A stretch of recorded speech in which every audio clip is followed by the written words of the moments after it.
I'd never been to China. At first, I was a little bit afraid that I wouldn't really know how to approach it because it was a different country.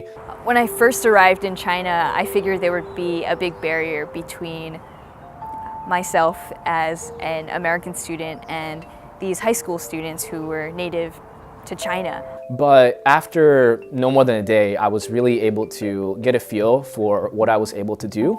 I was surprised at how quickly we bonded. Within the first couple hours, we were joking around with each other. We knew little details about each other's lives. I felt like we were more like peers learning from each other. Family, definitely. It was a process of evolution for them as well as for us. The curiosity really made it easy to make an impact on the students.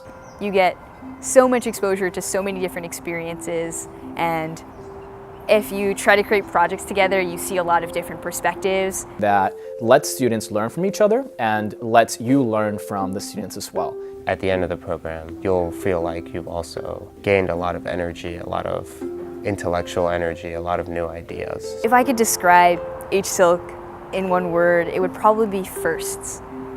I saw students tell me about how HSYLC was the first time they stayed up until 3 a.m.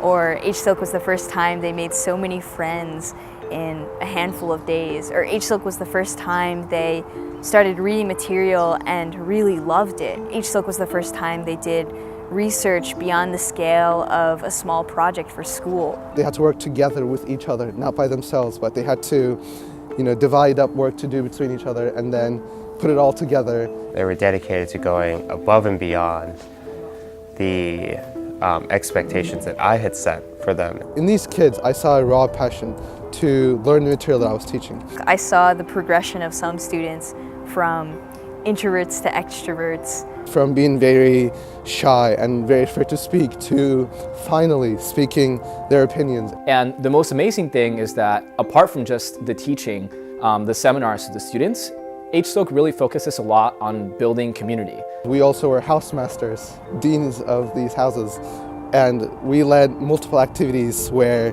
we tried to get the kids to bond with both each other as well as with us. You really got to know the students outside of just class. I had an opportunity to make connections not only with the students at HSYLC but also with the staff members there. Making sure that you really try to make the students feel like you're part of a family and a greater community.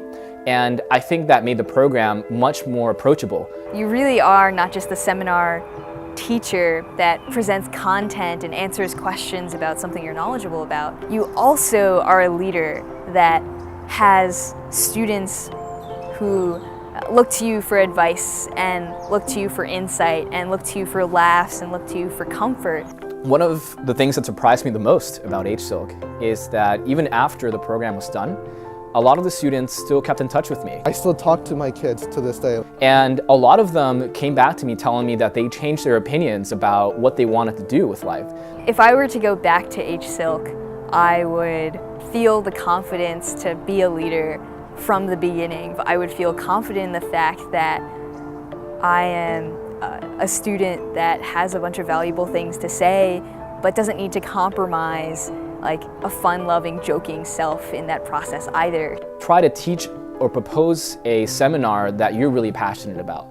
Mentorship doesn't have to just be about relaying information. Mentorship can just be being a friend for someone and being a source of insight. Outlining what you envision your seminar will look like day to day. So really try to pick something that would expose the students to something outside of what they might have learned in their own classes, sort of more similar to the style of classes that are offered at Harvard in liberal arts style.